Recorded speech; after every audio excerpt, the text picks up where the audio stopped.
Well, if you don't control your schedule, everybody else will. Years ago, I learned this valuable lesson that predictability is sexy. I know that sounds kind of crazy. It's like consistency is sexy. I've come to learn it's not sexy until you don't have it.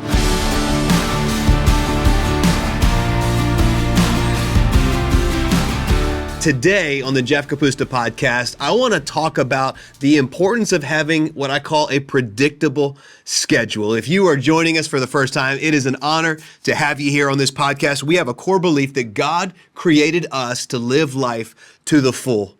A full life is not measured by the number of years in your life, but the amount of life in your years. And so the goal for this podcast is talking about what does it look like to fill the tank in our life? How do we go from running on fumes to living a full life? And so for those of you that we've not had the chance to meet, or maybe this is your first time joining us on this podcast, I'm a pastor in coastal North Carolina, started a church back in 2006 called Life Point Church. It now exists across 4 different locations. We host 11 weekend worship services. The message is streamed from a broadcast location to these 3 different campuses, as well as to hundreds across really the globe online. And so today I want to talk about our schedules. And my schedule nowadays is a little bit like Groundhog Day. If you've ever seen that movie where Bill Murray wakes up and literally every day looks like the day before. My schedule now is a bit predictable and can become a bit mundane. And I'm here to tell you that I absolutely love it that way. I have a set amount of responsibilities that I'm sure you do as well, and they show up every 7 days. Now, I know your role is different than mine, but maybe by sharing my schedule with you, you'll be able to find a few pointers, maybe just a couple ideas that can help you create a predictable schedule. So let me share with you for a moment just some of the big rocks, I would say some of the chief responsibilities when it comes to my job. So as a pastor, series development is a big deal. Now, what do I mean when I say series? At Life Point, we oftentimes deliver sermons through series. We might have 4 weeks or 6 weeks that are different sermons that are packaged around a series or a content. It might be a parenting. It might be a series on a book of the Bible or a particular topic. And so series development sits squarely on my shoulders, sermon writing and vision casting. Now, there's many other things that show up in the course of a week, but those are the things that are literally my responsibilities to do. And so here's what I find for me. Every Monday, I step into the office and I open my computer and I stare at a blank screen, and I know that I have approximately 3 days to fill this screen with something that is hopefully inspired by God and inspiring for people. Now, because I know what my big rocks are, I'm able to organize a schedule, and my assistant is able to help me. And so I want to get into the nuts and bolts of my schedule for just a few moments. My day is pretty predictable. A couple quick things about my day. Bedtime for me is about 10 to 10:30. I'm not a late night person. I'm more of an early bird. I wake up about 5 to 5:30 a.m. I shared in previous episodes, I typically set the alarm, but rarely does it ever wake me up. I think that's just the byproduct of getting older as you wake up before the alarm. But it's for me, it's wake up, it's cold plunge. Yes, I'm one of those people. I love to get in my cold plunge. It's set about 47, 48 degrees. I give it 4 minutes. I get out of my plunge and I go make my coffee. It's usually a latte in the morning. I settle in the same chair that I always sit in. I grab my Bible and I grab my journal.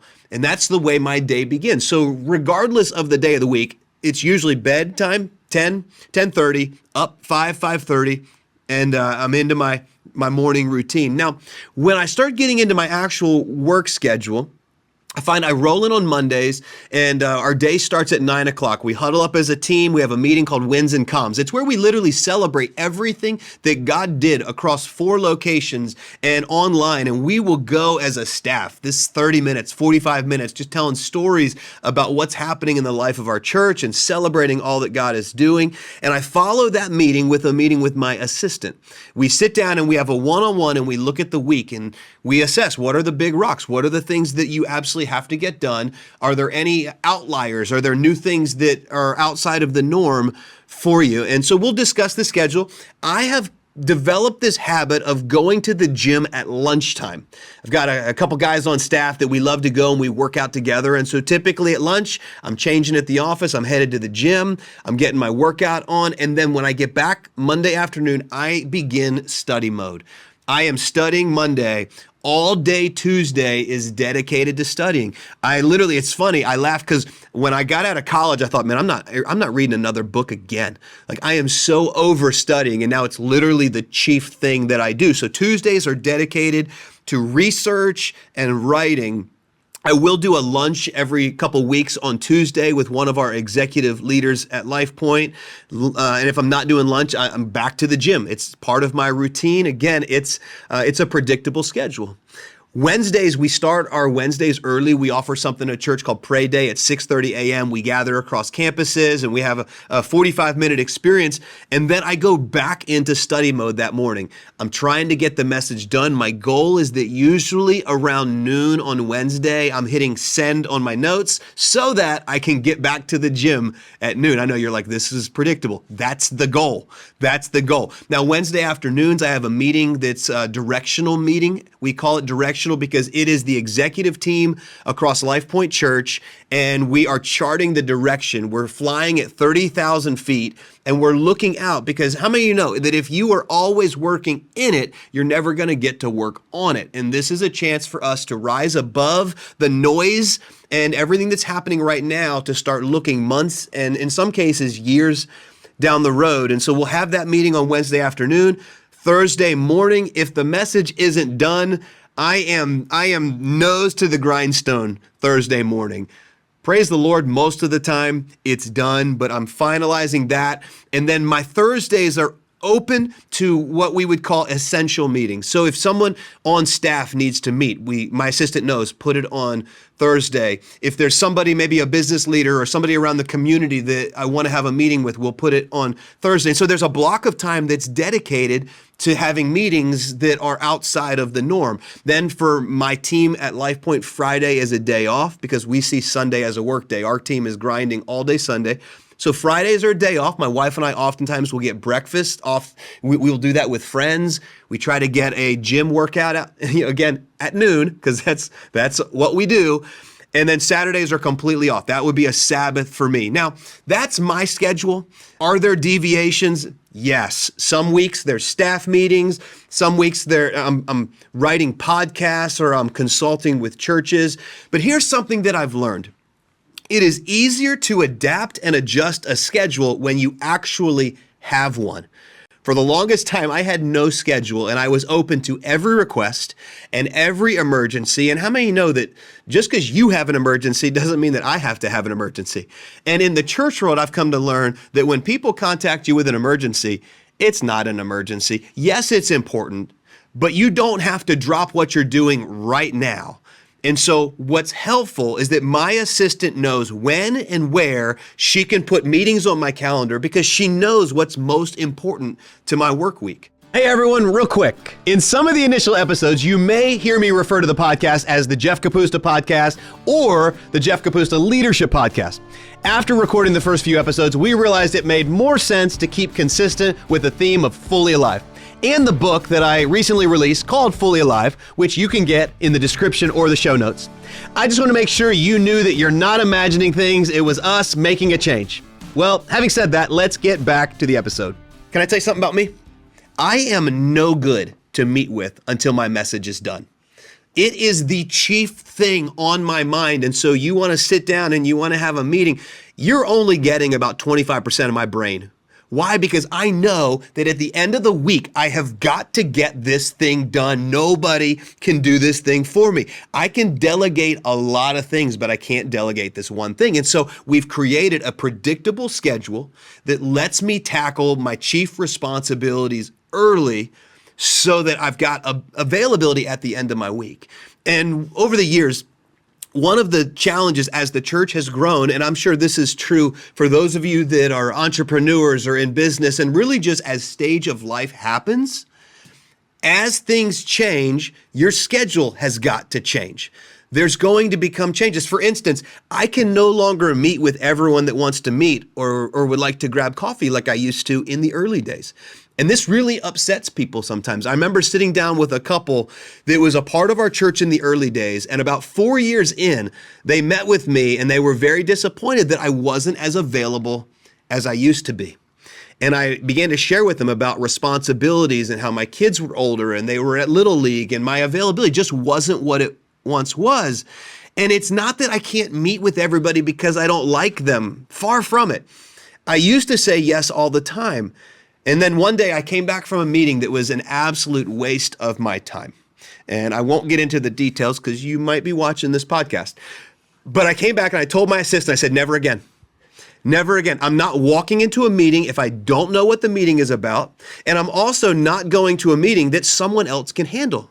That's leadership irresponsibility. If there's someone on my team that is able and in many cases better equipped to handle this particular meeting, I need to let them do that. And so over the years, we've hired staff and pastors that are way more knowledgeable about aspects of ministry than I am. It reminds me of a story in the book of Exodus where Moses, he brings his father-in-law Jethro to work with him one day. This is wild. Like, bring your father-in-law to work day. And Moses thinks he's going to impress his father-in-law with just how well the operation is running. And it's not running well. And Jethro notices it. He's looking at Moses and he's literally saying to him, like, why are you doing what you're doing? The people are waiting around all day. They're frustrated. You're frazzled. Nobody's happy. And then he says this, what you're doing is not good. Now just stop and think about your schedule for a minute.